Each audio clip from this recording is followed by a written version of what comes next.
Sparta was a woman worshiping culture. That's why it died off. Women worshiping cultures, they degenerate and then they die off. Now, the Greeks, they had a healthy disrespect for their women. And that's why Greece is still around. You can go and visit Greece. You can't go visit Sparta. Sparta died off 2,000 years ago, right? And to be honest, the history of the Spartans, I'm starting to see now in our culture, right?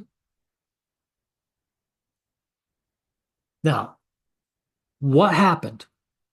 Spartan men wanted to be selected by their women, so they had to pander to them. And so, in order to give them the lifestyles they wanted, they became a warrior race of people. They conquered the lands around them and brought in all these slaves. And then they had to forego any of their own personal pleasure to become these tough guys to keep these slaves in line, defeating the purpose of being a conquering people. Do you see how it degenerates? Right?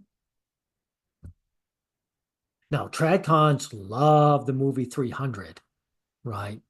Which shows you that this is ingrained in human nature.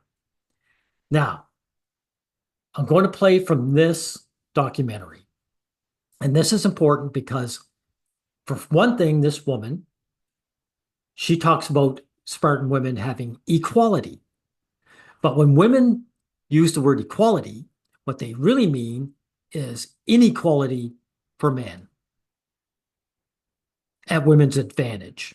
Now, she's going to tell you so. All the more reason to tell their story afresh. But I've got to confess, I'm particularly attracted to the Spartans because of their women. Spartan girls simply were different. They enjoyed a degree of freedom and equality that was unparalleled anywhere else in the ancient world. There you go. They enjoyed equality. Let's see what equality is.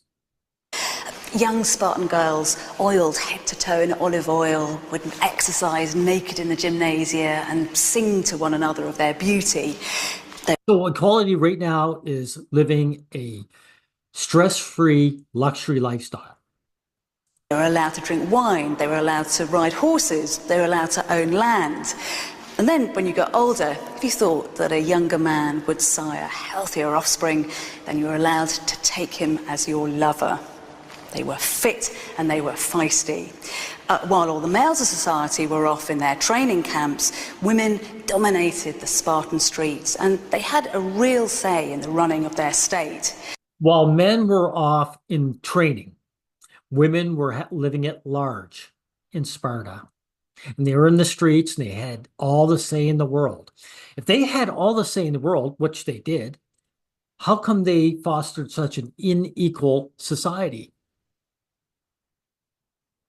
Because that's what women do. They are not for equality. They never have anywhere in the world at any time in history. This woman is admitting it, right? Now, I want to get into the brutality that they put boys through. Something that they didn't put women through, by the way, okay? This is something we'll get into. Let me just pause it for a minute.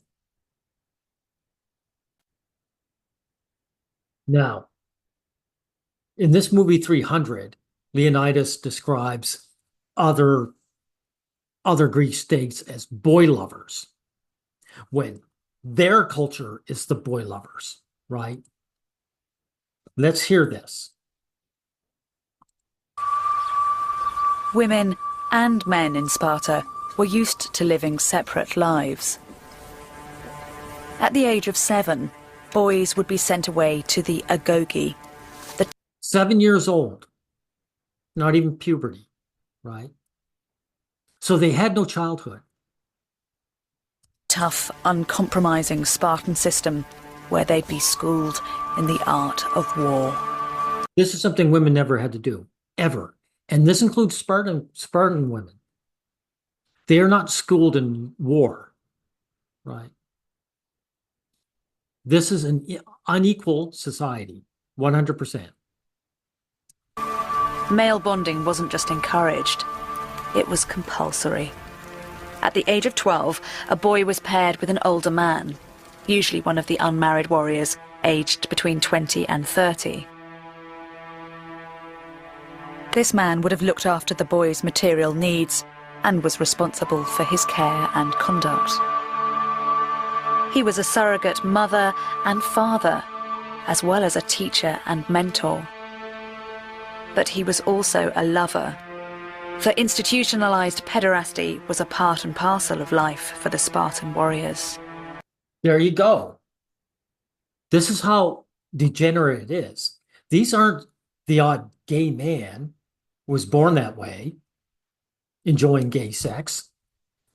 Pederasty is institutionalized. Why? Because female worship leads to this. Men see women of so divine, they see themselves as damaging women by banging them. So what do? They send the boys off and they have older men bang them, and that's their sexual experience. And eventually they become homosexual themselves. Right? And again, where are you? All you no-fappers, this is what you are. Any guy who goes into the no-fap ideology, this is what you are.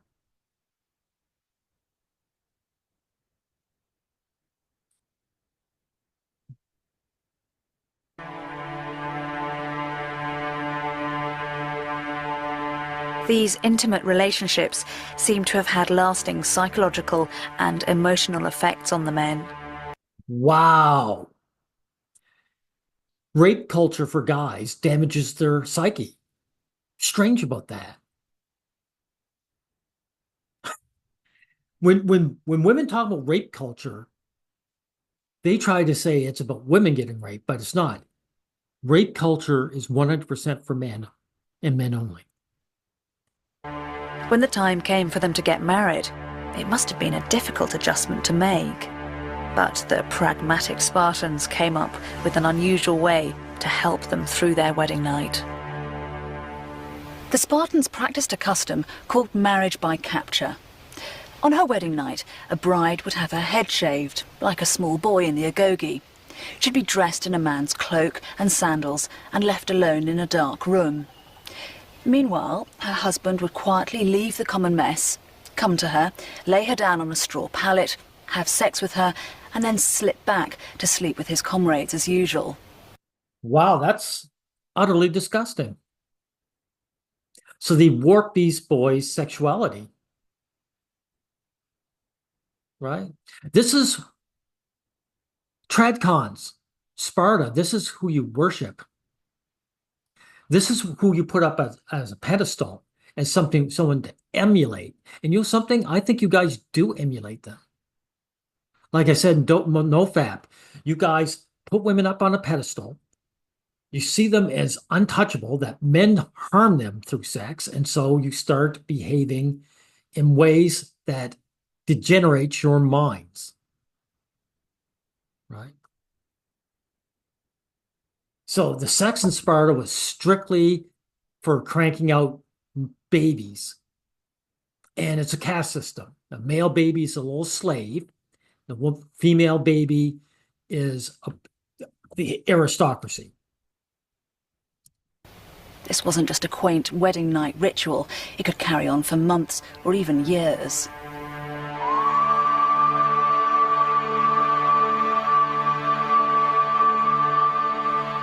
There's much debate about the significance of this bizarre ritual. But it seems obvious that it was a piece of sexual theatre designed to acclimatise men to the presence of women, when, up until then, their only experience of sex had been with other men.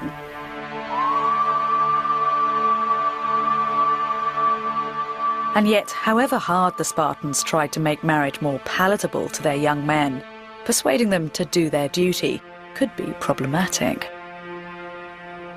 According to one story, which is problematic. Notice this kind of abuse is merely problematic when it comes to us guys.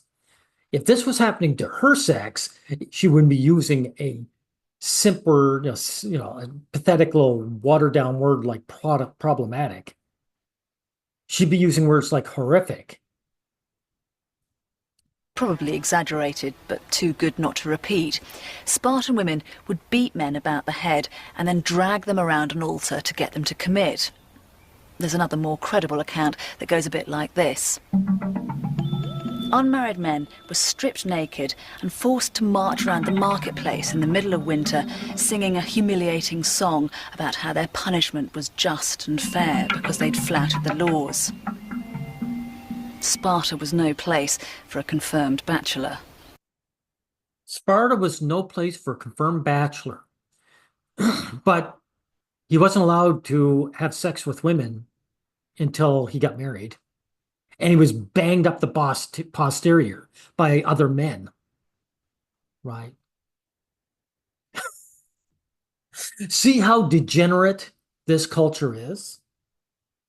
And again, it doesn't surprise me that conservative men love this culture. Talk about abuse. No.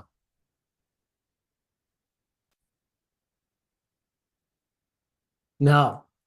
The tougher the guy's posture, the more of a woman worshiping culture it is. So these guys are the toughest warriors, but they had women parading them around, humiliating them.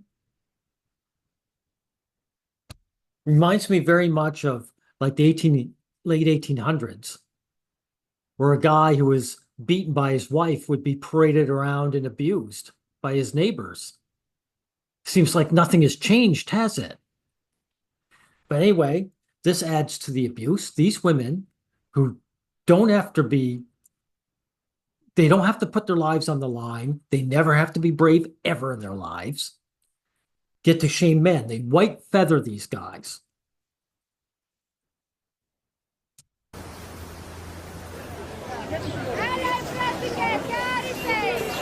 But women weren't only powerful in the sporting arena. Spartan women also played a role in the political life of the city. They were trained to speak in public, and although they had no official place in the decision-making process.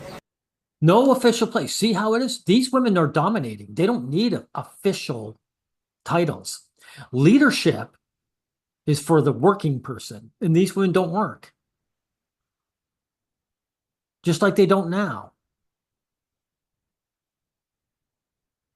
When men lead, we serve. They made sure their opinions were heard. And it was the women who seemed to have been the most vociferous when it came to enforcing the warrior ethic. Wow, the women are the ones who enforce it. I thought they were all about equality. So when these little boys are given up by their mothers, the mothers are the ones that are pushing this. It's not the guys, it's the women. It's the women who put these boys out in some training camp where they get rammed up the posterior by a grown man. Sparta's unwritten laws were policed at street level by a kind of community-based rough justice. Women were in the forefront, praising the brave and insulting cowards as they passed. These women have no right to insult any man for cowardice. Give her a shield and spear and shove her out there. You get an idea of the kind of things they'd have called out from a collection called The Sayings of the Spartan Women. In Athens, silence was a mark of breeding. But Spartan girls were positively lippy. They were masters in the art of laconic. See what I mean? So the men keep silent and your eyes down. But the women, they shoot their mouths off all the time. Speaking, named after Laconia, the heartland of Sparta. Deployed properly, a laconic phrase could draw blood from the skin of even the most armour-plated warrior. Well, these guys are real stoic. Words actually hurt them. Well, they do from their betters.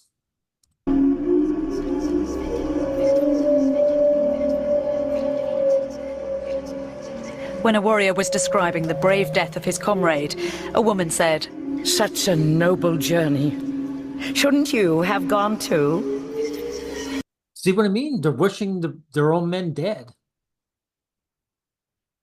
They want victory from these guys, right? Because that's how they get their slaves and their lifestyle. How is this behavior any different than what we're seeing now in this woman worshiping culture? They want what these guys bring, but they also want them dead. Well, not so much dead as they want to humiliate them. This is an exercise in sadism. And these tough guys, these wimpy tough guys, they take this just like they did when they were kids, right up the wazoo. A man complained that his sword was too short. His mother replied, "Take a step forward, and it would be long enough." He should have said, "Mom, you pick up a sword. Let's see you do it."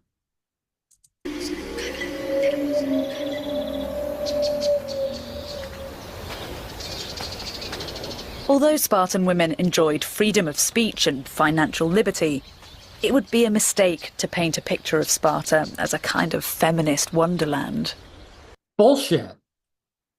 That's all you've been describing. What did they have to suffer through? You should think of Spartan women as regimental wives, the backbone of the system, breeding sons and then surrendering them to the agogi when they turn 7. No.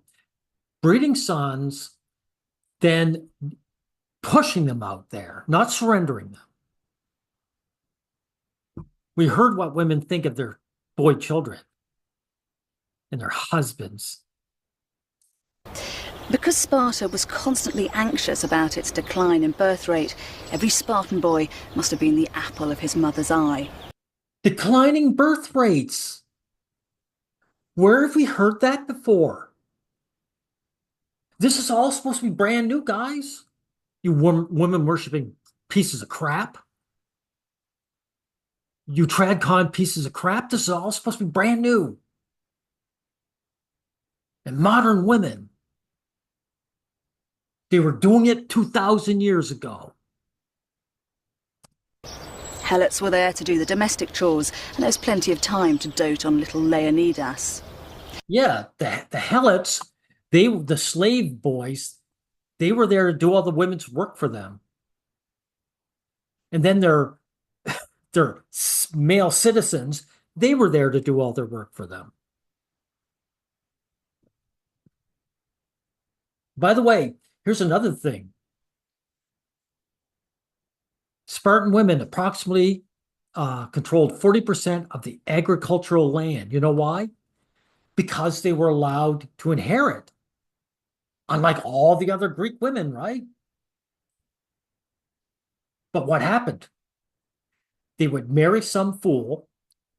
He would get himself killed in war. She would inherit his land. Then she would remarry. And then it would happen all over again. Pretty soon the women were stinking rich. And these women who had all the control, they destroyed their country. This is what woman worship leads to. Now, here's something else that seems new now that was going on back then as well. Girls wrestling boys. Now, my compatriot, Mr. Pink and Yellow, said, "Why do you think this is happening now?" To make the boys feel uncomfortable. Boys do not want to fight with girls. And it's a lose-lose situation, right? Because if the boy wins, he's a bully. If he loses, he's a pansy. And the reason this is happening is to make boys uncomfortable. Now, let's see if it happens in Sparta. 5th century. One reason was that Spartan girls didn't get married until they were 18 and boys until they were 28 or 29, incredibly late by Greek standards. See, that's what women worship does, right? They would normally get these girls off by the age 12, 13, 14 and get them producing children. Remember, infant mortality was high. So these guys are destroying their own culture. That's why their birth rates dropped. And the guys, they didn't get to get married, supposedly, to their superior until they were almost 30. But Spartan women weren't just baby makers. At a time when Greek women were expected to be invisible, they had power and responsibility in their own right. In fact, they were so cocksure, they dared to take on the men in politics, on the streets, and even in that most sacred bastion, the sporting arena.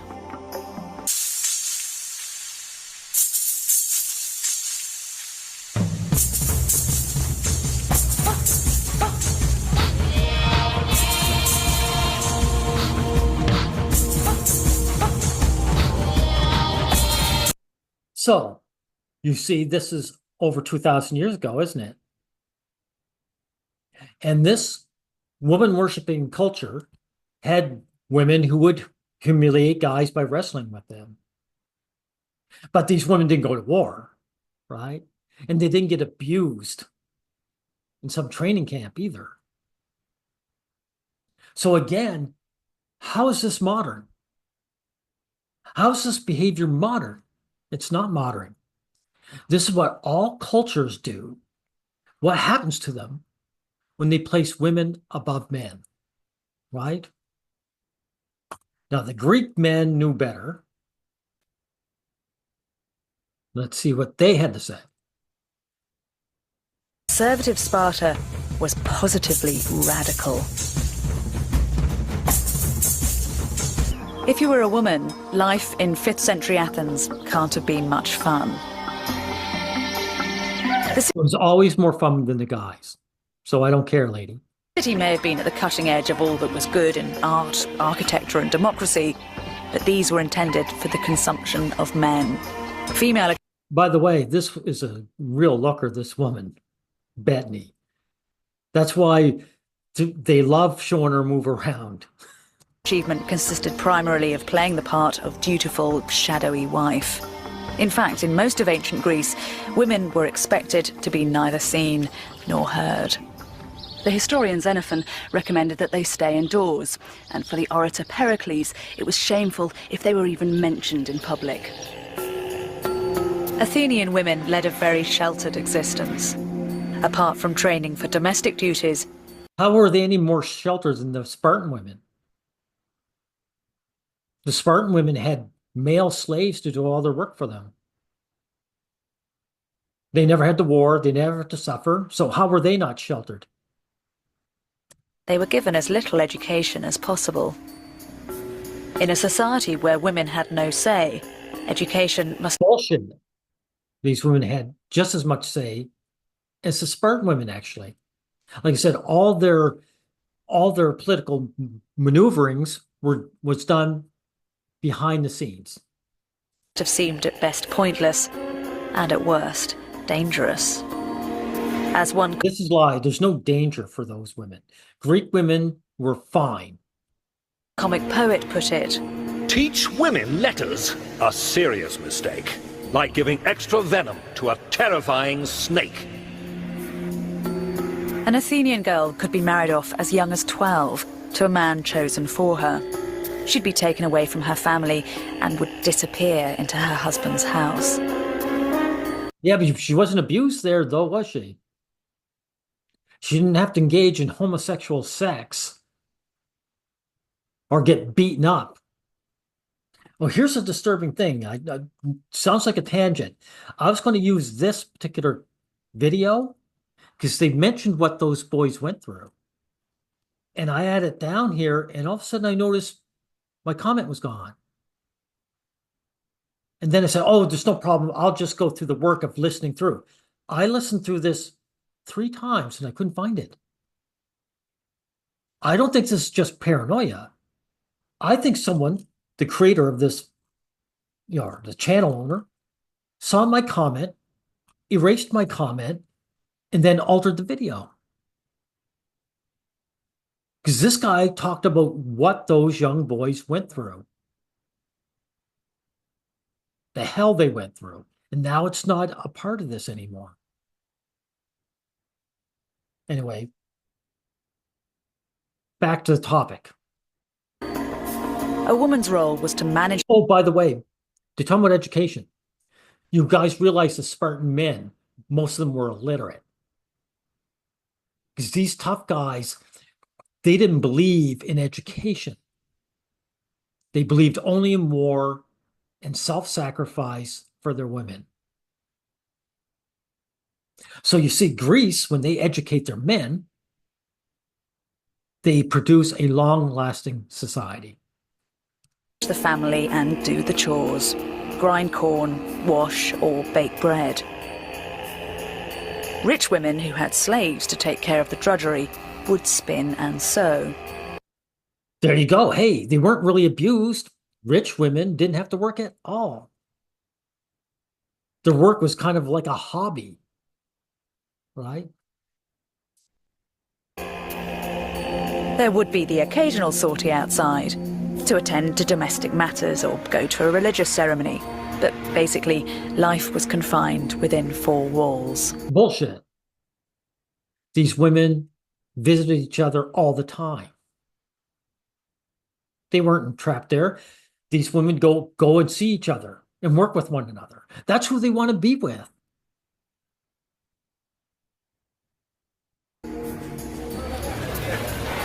In Sparta, by contrast, women were everywhere. Imagine airlifting all the men between the ages of 7 and 60 out of the street, and you get a feeling of what it must have been like.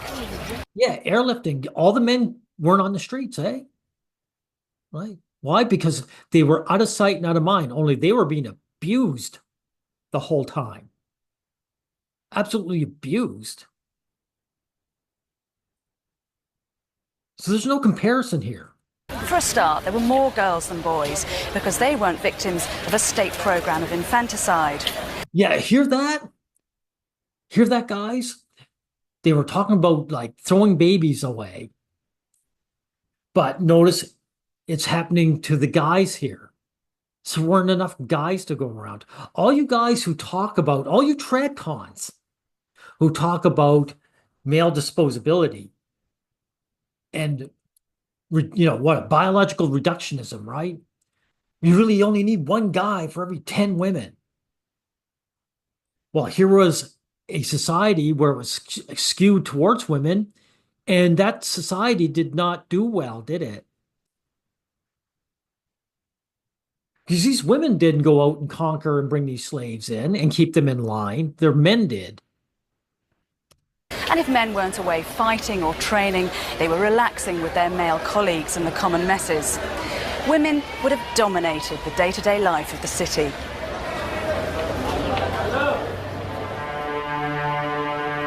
The simple visibility of Spartan women made them objects of fear and fascination to non-Spartan men. Yeah, because they could see what it led to. Instinctively, men know. Homer called Sparta Caligonaika, the land of beautiful women. The beauty of Helen of Troy, originally Helen of Sparta, was legendary. Of course, not every Spartan woman who looked at herself in a mirror like this could have lived up to her standards. But they were uniquely fit. Spartan girls had an upbringing unparalleled anywhere else in Greece. He's basically saying they kept themselves in shape. But again, how is that any different from today? Where wealthy women get facial surgery and to have special diets and work out, where their husband does the work. How's that any different than now? For starters, they were fed the same rations as boys and allowed to drink wine. The state taught them how to sing and dance, to wrestle, to throw the javelin and discus. They taught them how to do all this stuff, but they never had to go to war. So why would you teach them to use the javelin? So women of Sparta had all these privileges. That's all she's saying. They have all these privileges. And they were encouraged to be every bit as competitive as the boys. Yeah, well, Girls and boys would exercise naked, but there was nothing immodest about it. Nudity was the norm because it was thought to banish prudery and encourage fitness. It paid off. Physically, they were outstanding. yeah, well, they can afford to be. You can afford to be in great shape if you don't work for a living. That's why the Spartan men were in good shape too. Now, here's another thing I want to point out to you guys, right? When guys have nothing to live for, right? All they can do is find some other group of men to abuse. And that's what I see in trad cons too, right? These traditional conservatives. They're so anti-male, they would throw away all the things that make their lives good. And they'll only feel better when they're shitting on other men, right? Let's see. Spartans treat their slaves like shit. Yeah. Let's see. 957. We'll bring it up here. So the only thing these guys get is to say that I am better than these guys, right?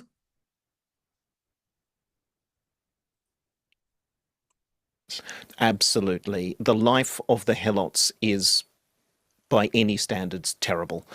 They are mistreated by the Spartans. There's talk of floggings, regardless of whether they've done anything wrong or not, having to wear degrading uniforms like dogskin hats and sort of animal skins as their clothing. They would be sometimes brought into the common messes where Spartan citizens dined so that young Spartans could see. They'd make them drink unmixed wine so they'd get roaringly drunk, and then young Spartans could see the perils of alcohol. They were subject to a brutal example of state terror, an institution known as the Crypteia, which basically means the secret service. And young Spartan men were given basic supplies, a knife, and told to go out into the countryside and kill the largest, most threatening looking helot or any helots they found on the roads at night. So can you imagine that? So the helots were their slaves that did their work for them. And they would get their young fellas to go out and kill these guys for fun. All these losers, all these woman-worshiping losers, all they've got in their lives is the hatred of other men. That's all they live for, is the hostility of other men. And the, helots they had killed, they would all be men, wouldn't they? And they're killing the guys who are working for them. So these fools, these man-hating fools, are so stupid. They're so uneducated, so illiterate. They don't know not to bite the hand that feeds them. Woman worshippers are just instincts with no brain, running out of control. The Spartans' treatment of the helots is just plain terrible. And I think the best illustration of that is one of the rare primary sources we have that was written by a Spartan. It's the war poet Tyrtaeus, who describes them as like donkeys exhausted under great loads, being broken down by the amount of labor they have to do for their Spartan masters. Meanwhile, there you go. And they overworked them. Why would you do that? The slaves, the helots, outnumbered the Spartans by more than 3 to 1. There was no reason to overwork any of them. So they were doing it out of hostility and spite. So these tough guys, let me bring up that weakling. These weaklings completely 100% caved in to their women, put them on pedestals, sacrificed all their humanity to worship them, and all they've got to their names is abusing other men. And I see that in men today, right? That's all you've got. Like, again, Mr. Pink and Yellow pointed out, he said, we, from the pro-male collective, we throw out the term masculinity because it's a slave collar. And he said, guys who hold on to it out of male hostility. He said, even incels will cling on to this term. Guys who are being deselected, who can't get the women anyway, because the motivation, according to him, isn't to get the woman, but to shit on another man. I am a part of this hierarchy of masculinity, and I'm above this guy. Do you see the issue with this? Now, I'm going to end up saying, look, Spartans, what is your profession? Right? Because they have these other Greeks helping them out.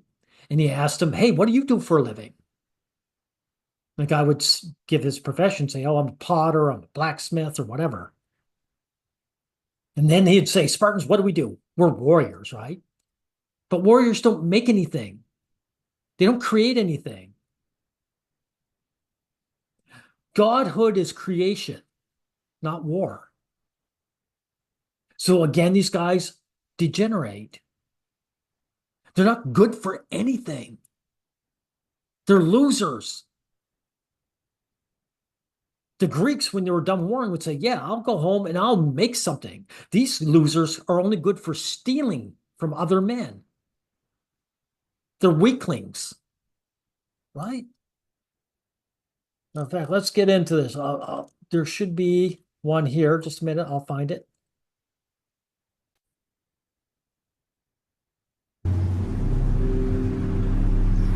Unlike Athens, Sparta can't boast of its philosophers and politicians and artists.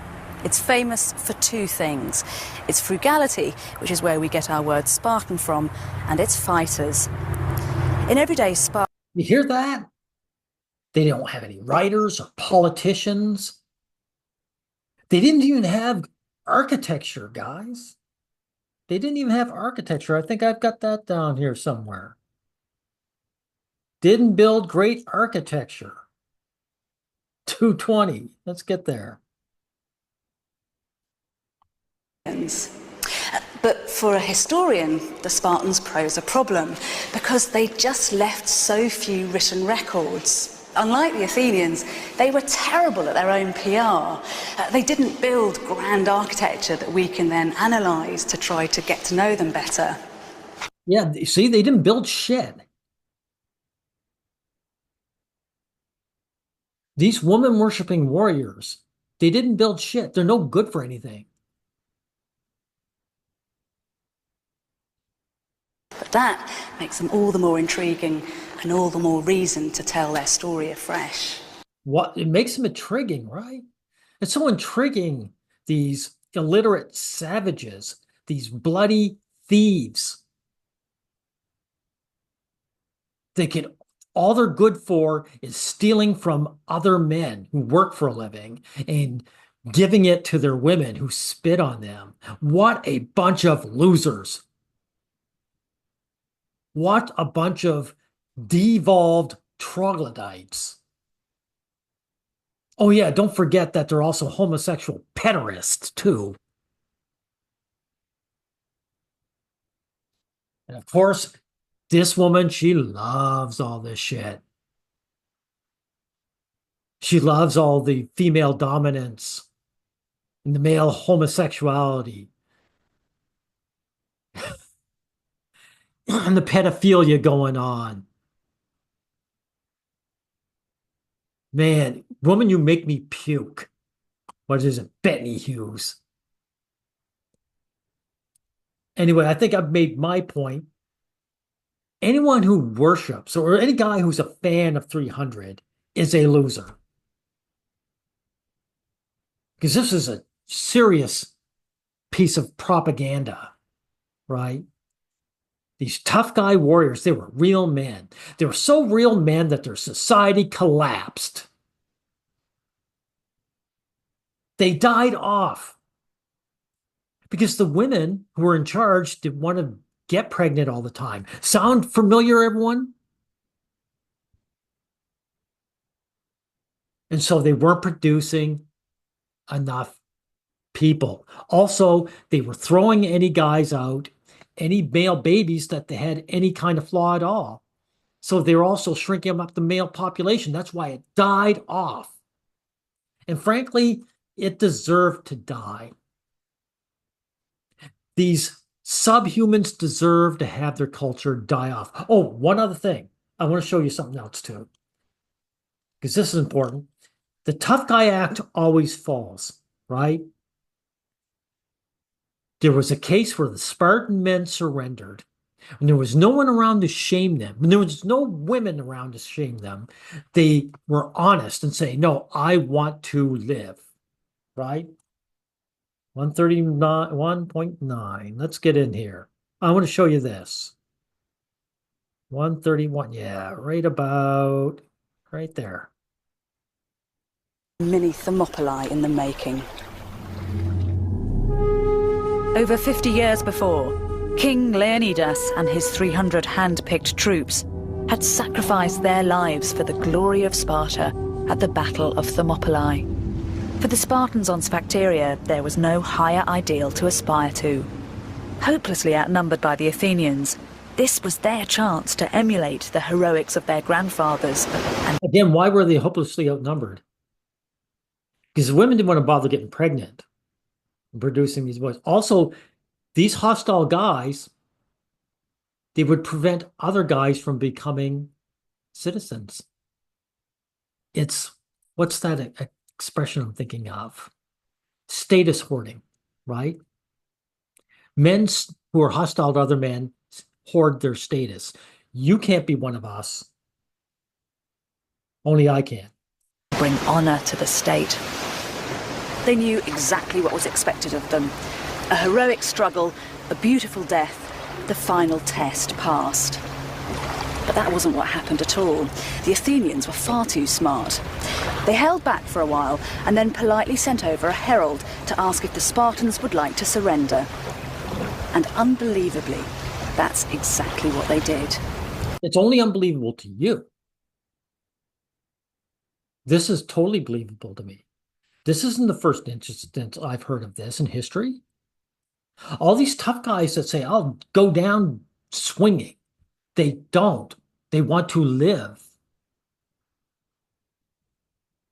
If Spartan men didn't care about living or dying, they would just kill themselves off. They would have killed themselves off when they were 12-year-old and they were getting anal raped by a grown man. They would have killed themselves off then. If we were talking about anyone other than Spartans, surrender wouldn't have been a surprise. After all, these half-starved men had been trapped on the island for more than 2 months and used by the Athenian archers daily for target practice. But these were Spartans. They'd spent their lives preparing to die fighting. Surrender shouldn't have been an option. They weren't preparing to die. They were telling people that they were willing to die. They were doing what they had to live in their society. That's not the same as preparing to die. So maybe Pericles had been right in his famous speech, with its mockery of the Spartans' state-induced courage.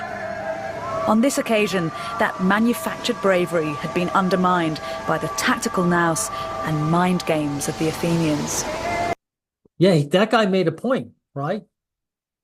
He said, you're brave because you have no choice. We are brave because when we do have a choice. That's a good point, right? First, they'd refused to give the Spartans what they'd wanted, a stand-up fight. And then they'd given them something they'd never expected, an opt-out clause from their death or glory contract. The myth of Spartan invincibility had been comprehensively shattered. For Athens, it was a victory to savour. There's a remarkable relic from that shocking defeat here in Athens. It's a Yeah, like that's the point, right? These guys are the same as we are now. We want to live and we want to live the good life. But all this talk about stoicism is basically because we're not allowed. It's all dependent on female mate selection and validation. right? Guys go down this route just because they want female validation. You don't want to become a bunch of useless, ignorant, uncreative savages. You come to understand what your, instincts are, and you deny them. You practice actual stoicism. These weaklings weren't stoics. Their instincts were to pander to their women to get selected and get validation, and they went 100%